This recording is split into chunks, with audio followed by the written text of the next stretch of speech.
आज हम अपने खेतों में आए हुए थे, जो कि है प्रयागराज जनपद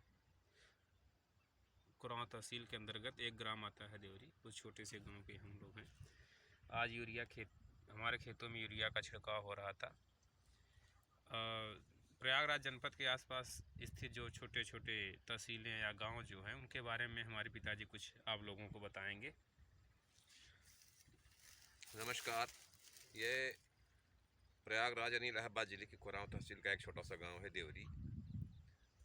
कुरांव तहसील तो खैर बाद में आई है, अस्तित्व में आई अभी थोड़े दिन के पहले है। और इसके पहले जब मेजा थी, मेजा उस जमाने में थी जब लॉर्ड कॉर्नवालिस ने 1793 में भूमि का स्थायी बंदोबस्त किया।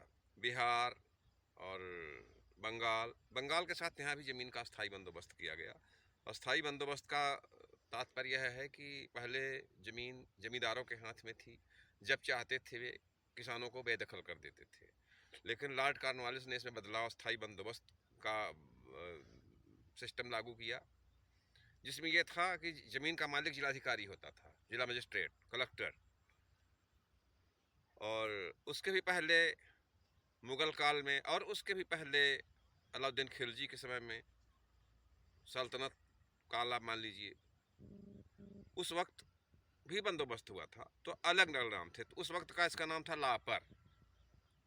ये मुग़ल काल तक चला आया।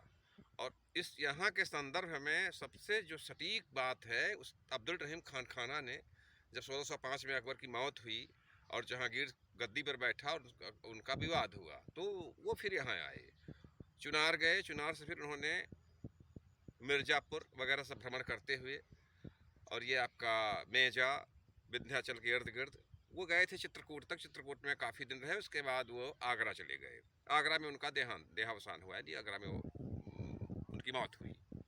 उन्होंने कई चीज़ें यहाँ के बारे में लिखी हैं, और वो है जे रहीम जग जग फिरे।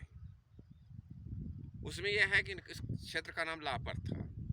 बेलन नदी के उस पार का इलाका पाल है, उधर जारी वो तरहार है, करछना ही है। 84 गांव का 84 अलग है। ये गंगा जी किनारे, गंगा किनारे का भाग, जिसे आज आप बेदों वगैरह और करछना के पूर्वी हिस्से को आप 84 कहते हैं। इसका बहुत उन्होंने एक लोकोक्ति, एक मसल के माध्यम से उन्होंने कहा है। वो ये है, सुन लीजिए। लपरे लंगड़ कंतित काना, कंतित यानी मांडा, काना यानी एक आंख का अंधा। उस वक्त के राजा महाराजा साहब विजय सिंह खुद ही एक आंख के अंधे थे। तो इस संदर्भ में उन्होंने लिखा है कि लपरे लंगड़ कंतित काना, धरे भदोही 36 बाना। भदोही यानी गंगा के उस पार गोपीगंज क्षेत्र। लपरे लंगड़ कंतित काना, धरे भदोही 36 बाना। पाल बकरिया यानी बड़ोखर, पाल बकरिया बकरी चराने वाले। ठग तरहरिया, तरहार यानी आपका जारी का क्षेत्र। बसों करछना चोर पतुरिया, मिर्जापुरी बगल में छोरी, मऊगंज की घूमे झोरी।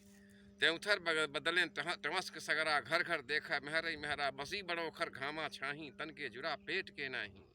आलमगीर लिया 84 कंतित राज के छीना थाती। ललछर लाठी तहमक उजरी, राखे मेछा करई मस्खरी। सूधे चलत करही कजिया, पेटे सिखनी गुन चौरसिया। पढ़े फारसी बेचई तेल, चाक कसौटा फिरई बघेल। कसौटा यानी शंकरगढ़ का इलाका।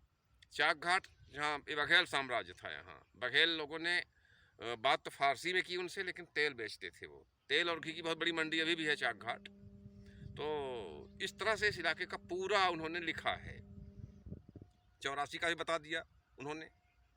ललछर लाठी तहमक उजरी, राखे मेछा करई मस्खरी। सूधे चलत करही कजिया, पेटे सिखिन गौन चौरसिया। यहाँ की भाषा में उन्होंने लिखा।